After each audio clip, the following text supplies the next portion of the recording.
There's a lot of counterinsurgency that exists, and part of that situation with this counterinsurgency, we somewhat fan the flames because we separate our forces.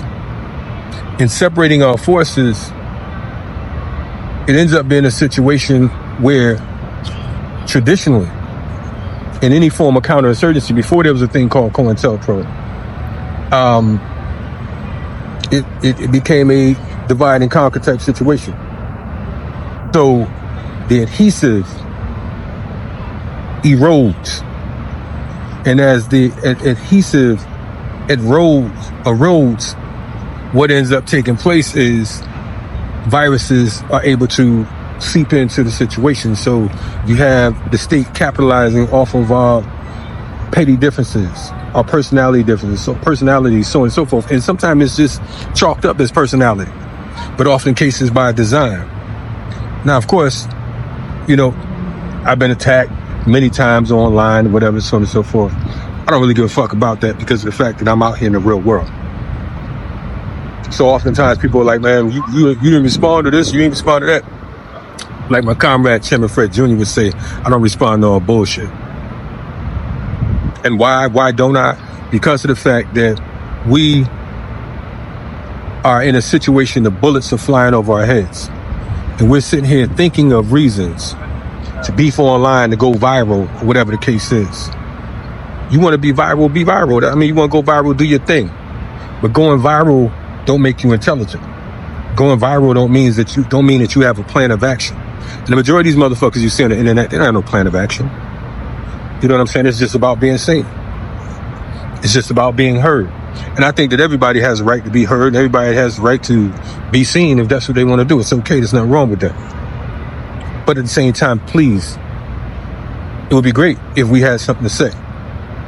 But again, just on the whole situation of division,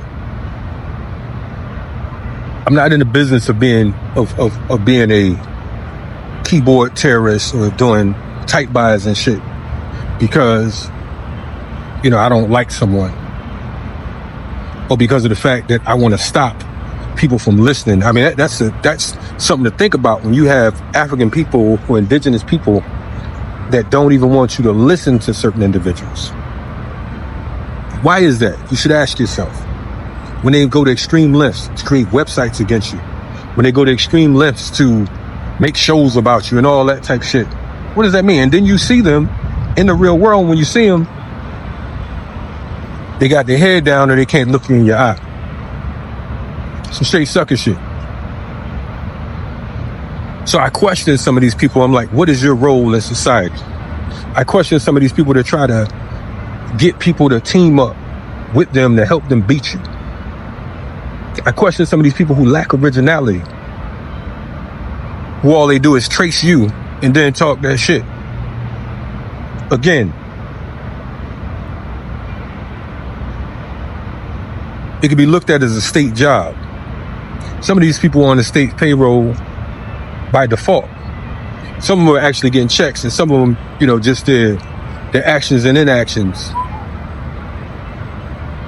will keep things in perspective.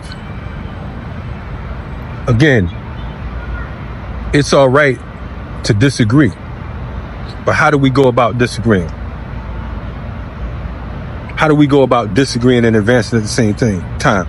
We often talk about the difference between a comrade and a friend. I have a lot of comrades. We're not friends. We don't necessarily hang out at each other's homes, so on and so forth. But even with that, the word comrade is thrown around so often that you call anybody a comrade. Everybody that's talking about they down with red, black, and green or black power, we're not necessarily comrades.